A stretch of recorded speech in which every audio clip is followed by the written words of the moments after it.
With me now, former UK Member of Parliament, John Browne. Welcome, sir. Glad you are here. Hello, Deirdre. Thank you. Do you think that David Cameron, I guess it's an obvious question at this point, misread the will of the people? It was quite close, though. Yes, I do. I think basically he's part of the protected class of people, and therefore it's very hard for them to be in touch with grassroots people in a pub. And I think he's carried away with the trappings of government. And he had an obligation. He promised on the election before last a cast iron guarantee to give a referendum, which he ratted on, and that's why a lot of people in England called him Shamron. And he decided that his polls were showing such a huge lead for the Remain and only about a 20% support for exit, that he decided, OK, well, I'll try it because I'll win easily with the fear tactics. And relying on these young people that Sir Martin mentioned most interestingly in the schools, who've been indoctrinated for years by the EEC in the schools. Very interesting part of the vote, that one. And so he thought he'd win quite easily. And I think he was very shocked that there was even a challenge, as were many people in Britain, including the bookies. But, of course, the bookies go by money flow, I was just going to say, that's actually what surprised me. They seem to have a very impressive track record. But I hear what you're saying. Essentially, the PM made a political gamble, and he lost. Sometimes you win, sometimes you lose.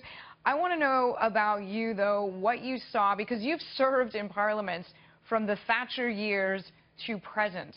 So from decades of experience, how do you see this decision? Because many people credit her, even though she apparently was hated by large groups of people at the time, for modernizing the UK.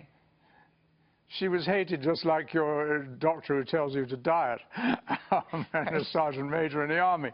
She was greatly respected. I can see or hear her, the Blessed Margaret and Winston Churchill, on whose funeral I was in charge of the pallbearers, cheering in their graves. I mean, they must be thinking this is fantastic, because Britain, instead of choosing submission, chose liberty. And it was yesterday was the last occasion upon which Britain could peacefully leave the European Union. It was an epic and most historic day.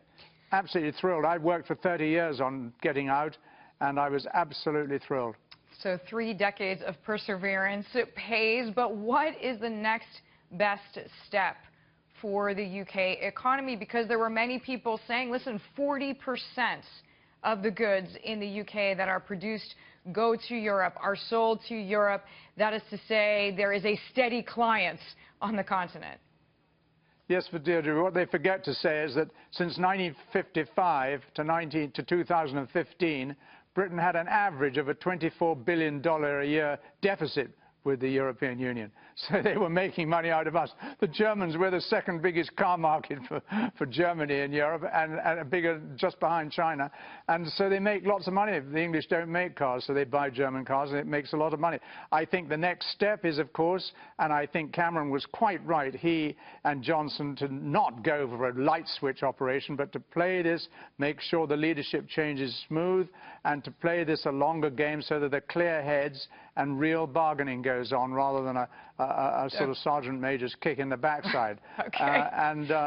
And I think we've just got to repair these trade arrangements. Yeah. And I think it will be very easy under the World Trade Organization. You can't discriminate. So all these threats from the European Union are empty under the World Trade Organization. Okay. And Germany doesn't want to lose its car industry, no, so it's going to do a deal. All right. Well, practicality and we'll get our reigns, fishing grounds back, which is wonderful. Former member of the UK Parliament, John Browne, thank you so much for the time. Thank you, Deirdre. Glad to have you here.